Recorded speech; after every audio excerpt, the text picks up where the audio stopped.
once Krishna was very upset with Mother Yashoda because he was drinking milk, and Yashoda Mata she just puts Krishna aside to save some milk which is over boiling. It's so just to save that milk of Padmagandha cows, Yashoda Mata puts Krishna aside and she runs inside the kitchen, and Krishna gets all upset. How can she ignore me? And he just takes a grinding stone and breaks the churning pot, which Mother Yashoda was very diligently doing it from morning. She was trying to make out some nice butter for Krishna on the day of Diwali, and Krishna getting upset on her just breaks the pot.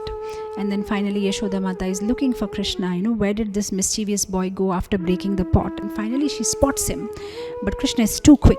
He just jumps from the window and out in the courtyard he runs, and Yashoda Mata is running behind Krishna. And then finally Yashoda Mata gets hold of Krishna and she ties him to the grinding mortar, and then Krishna drags the grinding mortar between these two Arjuna trees, and finally the Arjuna trees break apart, and they finally delivered, because they are the sons of Kuvera called Nalakuvera and Manigriva, and they are so grateful to Krishna because they had been in this body of trees for thousands and thousands of years, and finally they got delivered. Yashoda Mata tied Krishna with a rope on his belly to this grinding mortar, because Dam means rope and Udhar means stomach. So because he's tied by the rope to his through his stomach, is called Damodar.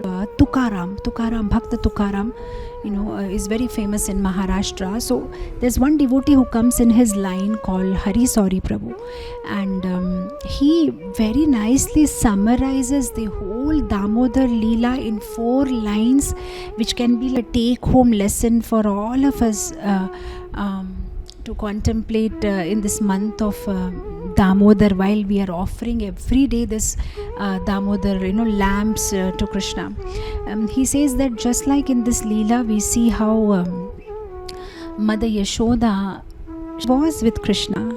She had Krishna all for herself, but she puts Krishna aside to save something petty, very petty, some little milk overflowing, and she wanted to save that milk, but she got a bigger loss because Krishna broke the whole big butter pot, which had very, very special buttermilk, because Nanda Maharaj had maybe 9 lakh cows, and out of 9 lakh cows, 108 cows were very special, and out of those 108 cows, the 8 Padmagandha cows were most special.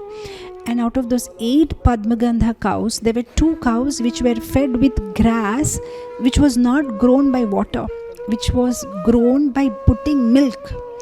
That kind of grass, which was nourished by putting milk, that grass was eaten by these 2 cows, and when they gave milk, that was so aromatic milk and so nutritious. Milk Yashoda Mata had taken and made it into buttermilk, and now she was churning it to get some nice butter for Krishna. So she lost it in one go because she was trying to protect some little milk there. So Harisori ji in his commentary says, this is a story of all of our lives. We have got this human birth, which is very special, and we're not bothered about it, and we try to save something petty, some small things, some small material things, and we get a bigger loss. We lose this opportunity of associating with Krishna's holy name, with Krishna's devotee, just to protect some petty things. And then he says in the next line, but however, after Yashoda Mata realizes her mistake, she runs behind Krishna, and with every step she gets closer to Krishna, and finally she catches Krishna and binds him. So similarly, it's never late. Even a devotee realizes that he has left Krishna and is running to protect his material petty things, and he turns around and starts running towards Krishna. Every step that he takes will bring him more closer to Krishna and more closer to Krishna, and finally one day he will be able to bound the boundless Lord with his love.